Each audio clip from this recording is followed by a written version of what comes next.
Ja som sa vlastne nikdy ani nerozhodovala. Bolo to jednoznačné od útleho detstva. Mali sme tam jedného perfektného pána doktora, volal sa doktor Gaulíder. Neskôr sa stal vlastne aj primárom detského oddelenia tu v Komárne. A už ako dieťa vždy som si hovorila, ja budem sestrička a ja s tebou budem pracovať. Áno, žiaľ, mama mala so mnou aj starosti, lebo všetky bábiky, ktoré som podostávala, či boli Vianoce, či boli narodeniny, som ich mala dopichané.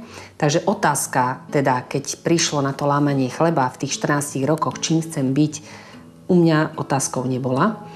Takže jednoznačne som sa prihlásila na strednú zdravotnícku školu a musím podotknúť, že po skončení tejto zdravotníckej školy v Nových Zámkoch som sa dostala pod vedenie pána primára Gaulídera.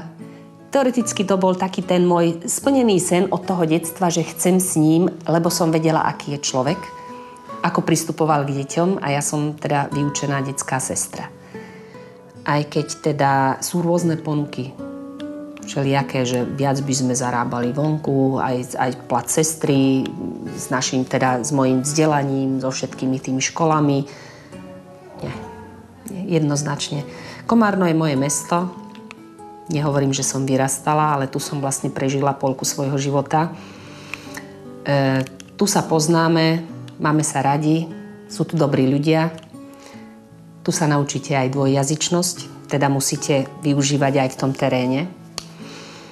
A vlastne do iného štátu? Nie. Polovička liečby toho pacienta sa zakladá na tom, aký máme k nemu prístup my, sestry.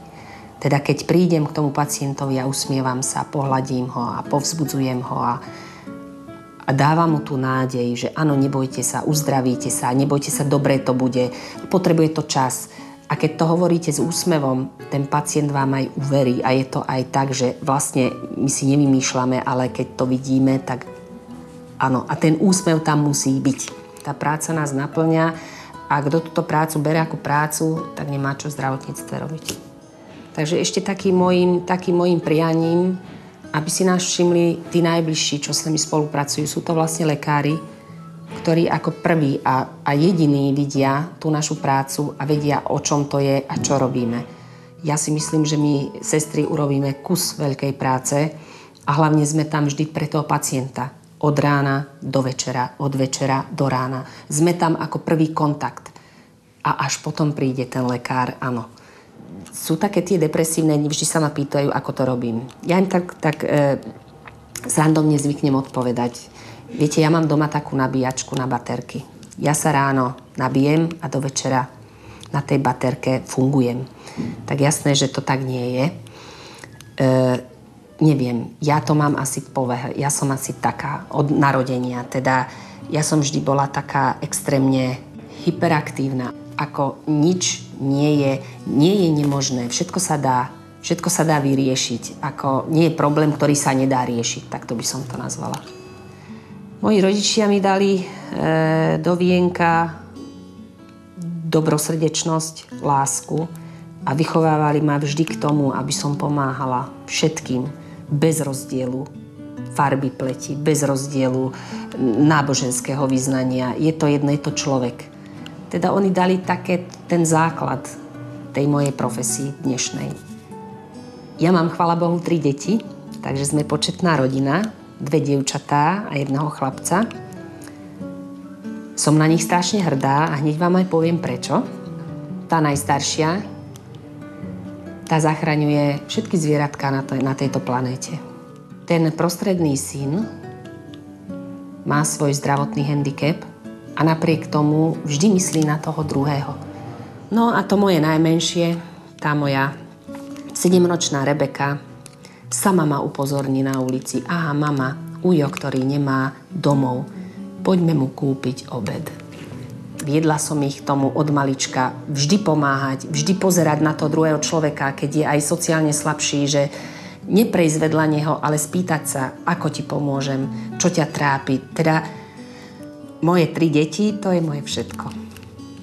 Moja rodina ma podrží v každej situácii, sú na mňa hrdí, a vlastne dostávam absolútnu podporu, či od detí, alebo od manžela, či od rodičov. A Aj keď je to niekedy ťažké, lebo máte málo voľného času. Neviete sa tej rodine tak venovať patrične, jak by sa to patrilo, lebo vlastne robíme od rána do večera. A nikdy, ani raz som nepočula od mojich najbližších, či od manžela, alebo od detí, že zase ideš niekde, alebo zase máš prácu a nebudeme toto robiť. Takže ja som v hĺbke duše, ja som im vďačná, ja som na nich aj hrdá, že ma takto podporujú. Keď mi je strašne ťažko, a to sa mi párkrát v živote stalo, pri vyrieknutí diagnózy jedného dieťaťa a pri vyrieknutí diagnózy druhého dieťaťa, no. Nejde to teraz. Je to ťažké, ale iné vám neostáva, ako teda hľadať pomoc, možno duchovnú, niekde inde. Žiaľ. A vlastne takou mojou druhou duchovnou oporou je manžel. Jednoznačne. My dvaja spolu. A vyriešime to a bude to dobré. My to zvládame, spolu to zvládneme vždy. A s úsmevom. Áno.